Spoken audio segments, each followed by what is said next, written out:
Bonjour, bienvenue dans cette vidéo Bluemix. Alors on va aujourd'hui présenter rapidement les services DevOps. Je vais faire une rapide démo des services DevOps. Alors là, je suis logué sur ma plateforme, sur mon compte Bluemix. Je suis sur mon dashboard, je suis sur la plateforme en Europe. Et alors il y a deux façons de pouvoir commencer un nouveau projet DevOps. Je peux le faire soit en créant une application et ensuite en créant un Git hosté ainsi je vais pouvoir accéder à toutes les fonctionnalités DevOps. Soit je peux aussi créer un nouveau projet depuis hub.jazz.net. Je peux créer un nouveau projet DevOps. J'en ai déjà quelques-uns ici que j'ai créé. Alors je vais pour cette démo créer un projet DevOps en créant une nouvelle application. Donc je vais créer une nouvelle application Cloud Foundry. Je pourrais aussi créer via des containers Docker, mais là je vais utiliser une application Cloud Foundry pour la démo DevOps. Je vais prendre une application Node et je vais lui donner un nom. Je vais l'appeler DevOps Manu. Et je vais la stager. Donc Bluemix est en train de me créer une instance Node avec un starter code qui est installé, qui est une page HTML toute simple. Et donc ici, comme on l'a mentionné plus tôt dans la vidéo précédente sur l'overview, j'ai pas mal d'options qui me sont offertes pour pouvoir commencer à coder, soit en utilisant mon outil Eclipse avec le plugin qui me permet de m'intégrer directement sur mon compte Bluemix et d'utiliser certains des capabilities DevOps directement, soit en utilisant la command line, donc en téléchargeant, en installant la command line Cloud Foundry, et puis en éventuellement utilisant le starter code qu'IBM me fournit, soit en utilisant les services DevOps. C'est ce qu'on va faire aujourd'hui dans la démo, c'est ce que je vais vous montrer. Alors, mon application est en cours de staging. Ce que je vais faire, c'est que je vais aller sur le dashboard de mon application. Donc j'ai une instance à 256 mégas. Je peux vous montrer à quoi ça ressemble en allant sur l'URL. Voilà, c'est ça mon application toute simple, ma page toute simple de Node. Et puis, ce que je vais vous montrer d'abord, avant d'aller créer mon Git hosté, je vais d'abord vous montrer comment rajouter un service. Donc, j'ai fait un add service. Je vais créer un service d'autoscaling pour me permettre de pouvoir gérer la scalabilité de mon application, définir des règles de scalabilité. Donc ici, j'ai accès au catalogue et je vais pouvoir sélectionner un service. Donc là, vous savez tous les services DevOps, certains que j'ai déjà mentionnés dans la précédente vidéo, comme par exemple le service Active Deploy, service de monitoring ou le service d'autoscaling qu'on va tester dans cette démo. Donc on va le sélectionner. Alors je vais avoir un écran qui va s'afficher avec certaines informations sur le service, un petit résumé des principales possibilités offertes par le service, accès à la documentation détaillée du service, et puis des informations de pricing. Et ici, c'est un service qui est gratuit, que je peux rajouter à toutes mes applications. Donc je vais le créer, et il va être bindé, attaché à mon application DevOps Manu. Donc vous allez voir, en quelques secondes, je vais avoir mon service d'autoscaling up and running, bindé à mon application. Alors comme là, je suis en train de modifier comme je rajoute un nouveau service, la plateforme Bluemix va me proposer de restager mon application pour prendre en considération ce nouveau service. Donc, ce que je vais faire un restage. Donc mon application va redémarrer pour pouvoir prendre en considération ce nouveau service. Donc, je vais retourner sur mon application Overview. Donc je vois que maintenant j'ai un service d'autoscaling qui a été rajouté. Donc je vais pouvoir, en allant sur le service d'autoscaling, je vais pouvoir définir des policies, des règles de gestion de la scalabilité de mon application. Et donc on va en créer une, juste pour vous montrer. Donc je vais créer une nouvelle policy, puisqu'aujourd'hui j'en ai pas. Et donc je vais pouvoir définir des règles en disant que par exemple, mon application, je veux qu'il y ait minimum une instance et maximum 5, mais que ensuite, en fonction de, alors par exemple, l'utilisation mémoire, je souhaite que si l'utilisation mémoire atteint ou dépasse 80%, et bien qu'automatiquement, une nouvelle instance soit rajoutée. Et si, à l'inverse, l'utilisation mémoire atteint ou va en dessous des 30%, et dans ces cas-là, de diminuer d'au moins une instance mon application. Donc on va créer cette règle. Et donc, je sauvegarde. Et donc voilà, j'ai ma scaling policy qui a été créée. Donc je vais pouvoir revenir sur mon dashboard. Et j'ai maintenant une application Node avec un service d'autoscaling qui a été bindé. Alors ce qu'on va faire maintenant, c'est qu'on va créer un projet DevOps. Et pour cela, en fait, il y a un lien ici, Add Git, qui me permet de créer ce projet sur les services DevOps IBM. Donc là, j'ai un Git repository qui est créé. J'appuie sur Continue. Et ça prend quelques secondes, le temps de me créer mon Git repository. Et par défaut, je vais avoir dans ce Git repository le code de mon starter code de mon application. Donc voilà.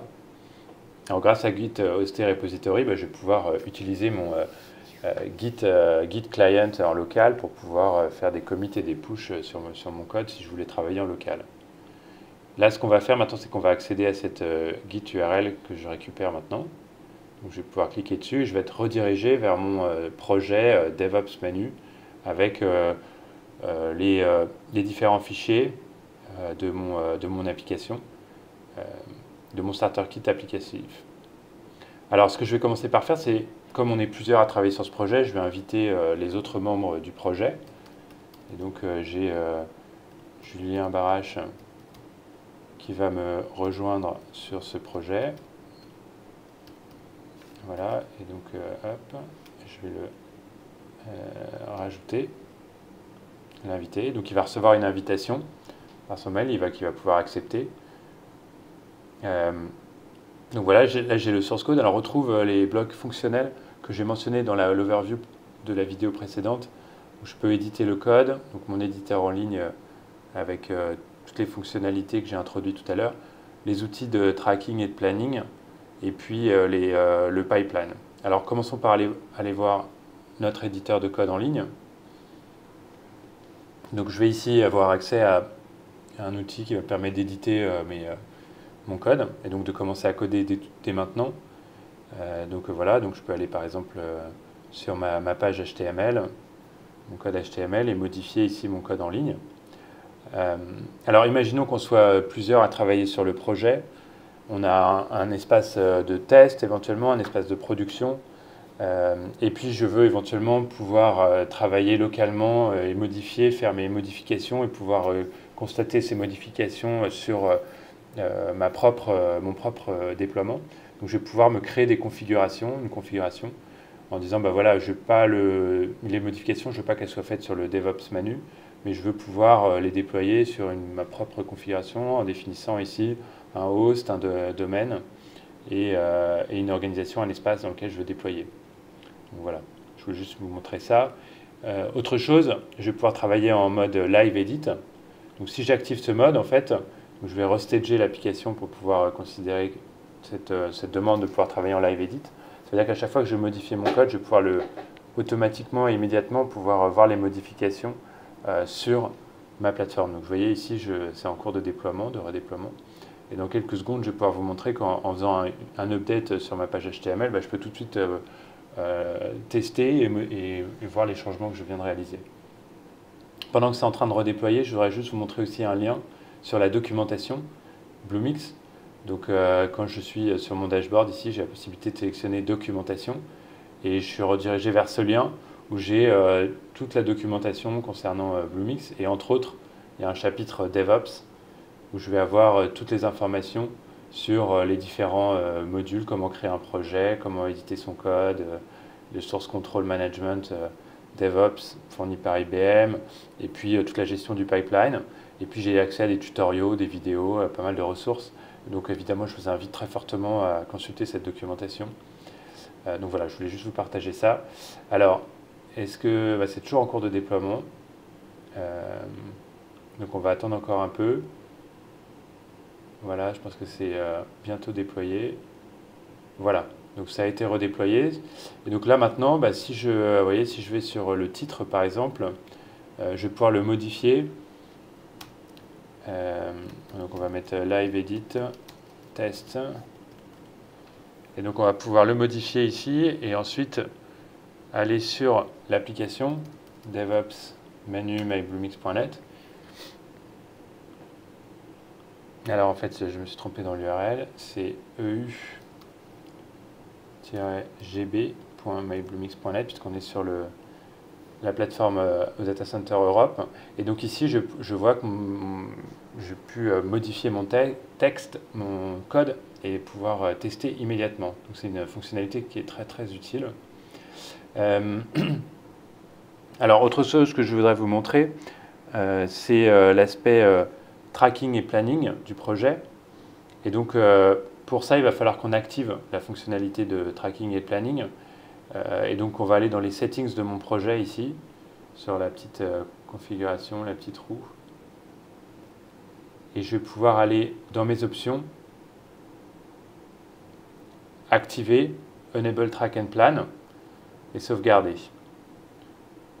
Donc dans mes settings, j'ai aussi la possibilité de gérer les privilèges des différents membres de mon projet. Donc si je voulais par exemple donner à Julien plus de droits ou moins de droits, je pourrais ici modifier dans cette rubrique. Et donc maintenant je vais pouvoir aller retourner dans Track and Plan.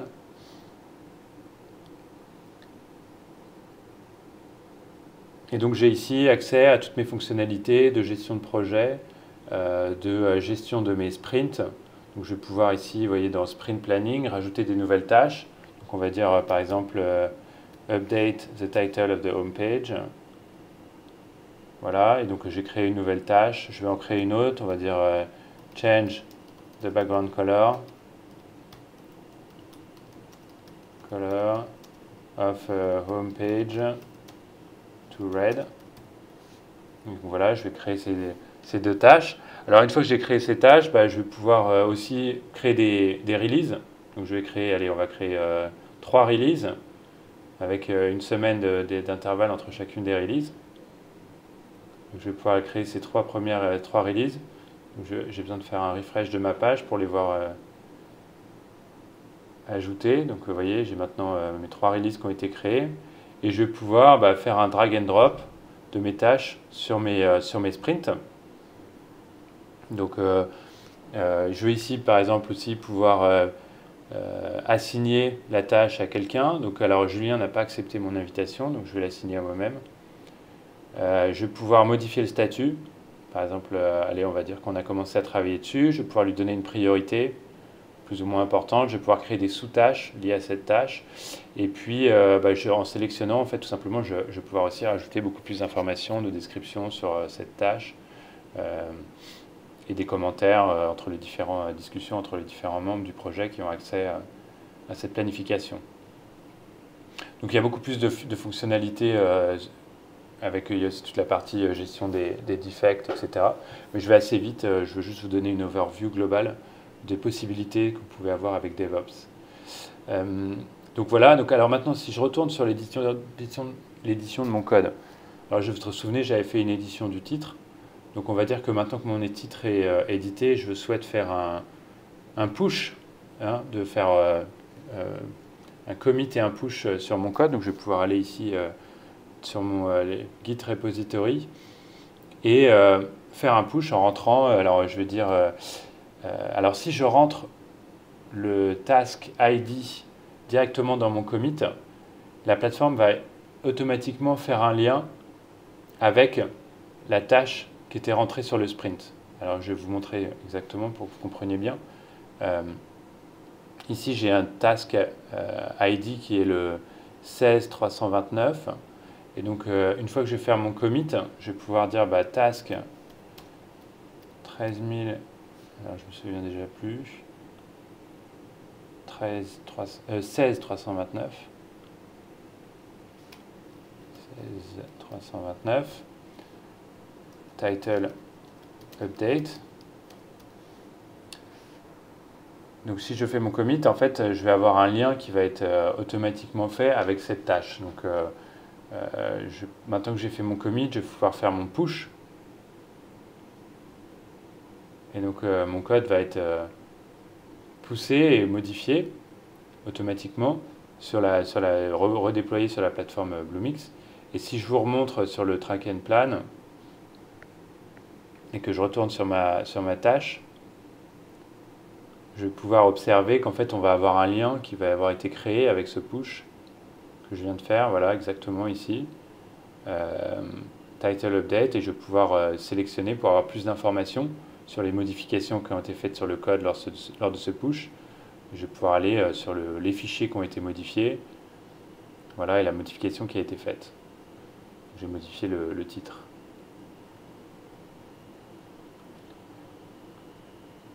Donc voilà. Alors je vais continuer. Je vais revenir en fait sur mon projet et on va passer maintenant à la partie Build and Deploy. Donc je vous ai très rapidement montré la partie Edit Code. Je vous ai très rapidement aussi montré la partie Track and Planning avec la possibilité de gérer des releases, gérer l'aspect collaboratif entre les différentes personnes de l'équipe. Là, je vous montre rapidement la partie Build and Deploy. Et donc, vous savez, quand j'ai fait mon push à partir de la rubrique Git, et ben en fait, automatiquement, j'ai le build qui a été réalisé. Et là, sur mon pipeline, j'ai mon déploiement qui est en cours. Et donc ici, je vais pouvoir créer autant de stages que je souhaite. Donc là, j'ai une stage deploy. Imaginons que ça, c'est notre plateforme de test. Je vais pouvoir ajouter une nouvelle stage qu'on va appeler deploy production.